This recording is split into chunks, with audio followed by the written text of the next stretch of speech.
loi ti hona bon chawin chibai ave len kum tha chibai na bon chawin thuni khwa video khat in sem ki nuitin hi che video hi poimo ta heading in kata sanen ai chu a ho society a hi mobile choi jong hi atam zo hi di hin hin la che mobile hi e security ho jong lik the hi ti hi data zo se yong lik the hi ti hi mobile a ko nai i het di win a poimo en i tin data chu lik ham ti nang man na ki het pha lo ai bang nang man na phone ko na I phone ko na I bol je ai data ho lik ai in hi chu na data ho chu lik khan ten ti a hele hi che video hi nang dinga poimo ta hong hi ding hi je tun veleu hen I phone ho wa hi nang man password tam pi na se hin website na login ho ai lo le apps tam pi na naman login na bol password jong na se ai le tu a lamang ta lo ai le app tam pi ai permission na na pi in login I bol teng le app sat kho permission I pi lo le ki lut thei lo in permission athu mo in I chi ho jo se kho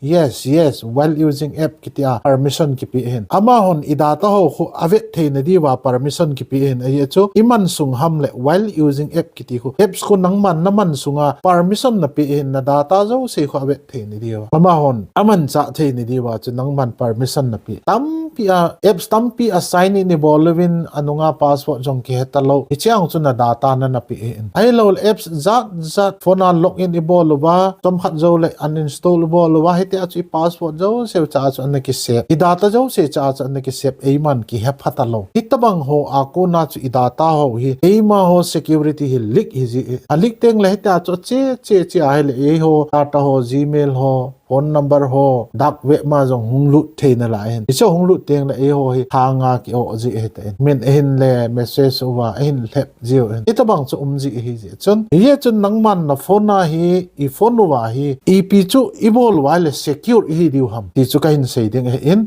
velau chu nangma keima in epp chu permission hoi ya chu ep ham I phone wa anaki se ngo hiten keiman kain bet sa diu ho I ti ki che ngam I che security chu alik lo na dinga chu ep ibol diu ham ti chu kain sei de he un ga veo to le amasa penin na gmail la lu ni lang hi che gmail hin ga lu no hite gmail la ka lu zo teng le velau chun jet lang panga achunga hin logo o min hi chi ka logo la he ka click de he hi chi ka click zo teng le velau chun chahin google account na kiti in khan khana chu manage google account kiti ding hin hi chilai chu I click ki diu he chilai hi I click zo teng la velau chun I tabang home ki tam ti ai achung lang line home personal data and privacy kiti line nga tol phe le chun chain security option omen hi chi security la hi click in lang he le chun eti hin omen te tol to bin lang hitin tol to le chun velau hen hi chilai he keima hen set na hi password permission kan na pi app phabe mum he chi velau chun see all connection na kitin hi chalai see all connection ga click law hen velau chun cha he chain velau chun hi cho se permission kan na pi keman kan he pha ta lo hi cho zo se hi uma he ye chun hi cho zo se hi keman iti chu ka delete ding ham kaman nom ho cho hi ai save the in hinla hi cho a ko na hi nangma data e ho data ho hi lik hi ji secure hi ji lo hi chun ga bia hote hi chi iti no bo la he le nangma chu secure na hi dam cho iti na delete de tam ti chu ga bia hote anoi lang pe na he veleu chun keiman anoi lang pe na uber hin ga lu ning ketin hi chi uber hi ga cling ketin kain bet sa diu he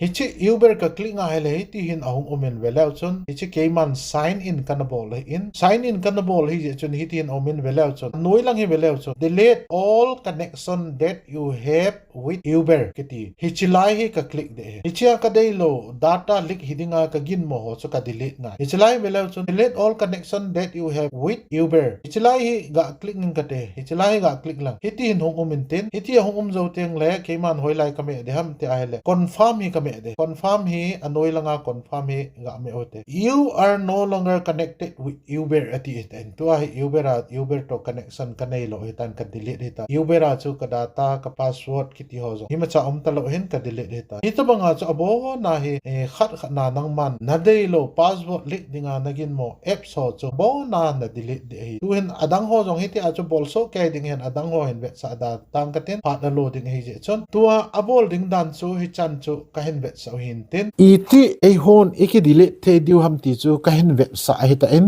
hi chu nang ho in muna to muna nang hon na ki che ngowa filter ni ki bol wa hi chi tabang save password naman ta loading ho chu ai lo le na dei ta lo ho secure hi lo ho app ho chu abon cha hi tia chu laya ko na chu connection ama to connection na nei na ho zo se chu chilai chu na bo tan the hi je ti chu ka hen vet sa hin nang ma le ke main in mun to muna ikibol the diu dei sa na za la hi chi video kain sem hin lo se nin aphai ti wai le channel ai lo le page ki thopi nan i che ka video hi nei na share pi di bin kaung ta ve le ka ki pai chan chuan next video la ki ma to ki taw te le